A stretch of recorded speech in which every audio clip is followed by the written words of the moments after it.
SK이노베이션과 LG화학의 글로벌 특허 침해 소송은 2천억 원짜리 일본, 중국 배터리 지원 대책이라고 해도 과언이 아닙니다.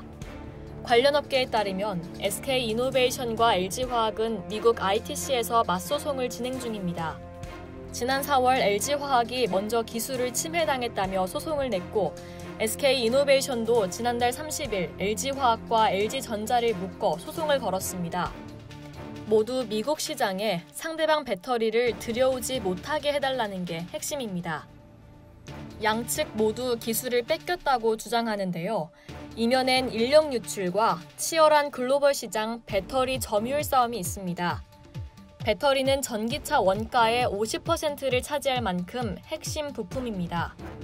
배터리 시장은 연평균 50%씩 성장해 현재 성장세를 이어갈 경우 2025년이면 메모리 반도체 시장을 추월할 것으로 전망됩니다.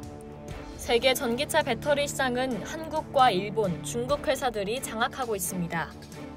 사안의 중대성을 인식한 산업통상자원부와 청와대가 중재에 나선 것으로 알려졌지만 성과는 없었습니다. 국내 상황이 꼬여가는 가운데 법률 비용만 눈덩이처럼 커지고 있습니다.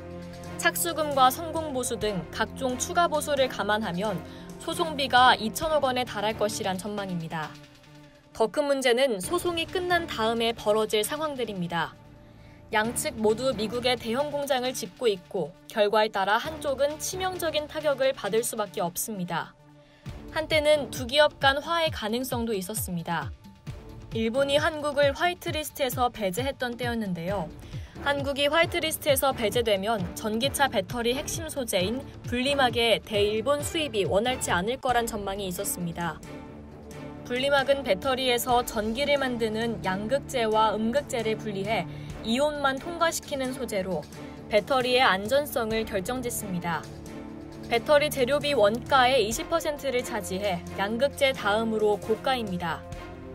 SK이노베이션은 이 분리막을 생산하지만 LG화학은 일본 업체들로부터 이를 수입해왔습니다. 화이트리스트 배제로 일본산 수입이 원활치 않을 수 있다는 전망에 SK이노베이션은 국내 경쟁사에 분리막을 공급할 수 있다며 화해의 제스처를 보낸 바 있는데요.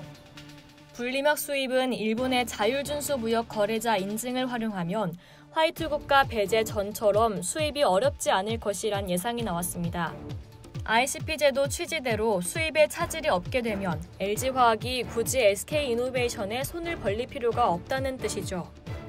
어쨌든 국내 업체 간 배터리 소송의 반사이익은 고스란히 일본과 중국 배터리 업체로 갑니다. 글로벌 배터리 시장은 미국과 중국, EU 등 3대 초대형 시장을 놓고 한중일이 경쟁하는 구조입니다. 물량에선 중국과 일본이 앞서지만 한국이 차세대 기술력을 바탕으로 승기를 잡아가고 있습니다. 삼성 SDI와 함께 3강 체제를 구축하고 있는 SK와 LG가 주춤하면 그 빈자리는 그대로 중국과 일본의 몫이 되는 셈입니다. 한 재계 고위 관계자는 1인 의사결정 체제나 다름없는 국내 기업 환경상 조직 대 조직으로는 풀 수 없는 상황으로 가고 있다며 전문 경영인단에서 대화의 물꼬를 튼 후 최태원 회장과 구광모 회장이 직접 만나 해결하는 게 가장 빠른 방법일 것이라고 말했습니다. 이상 여의도투브였습니다.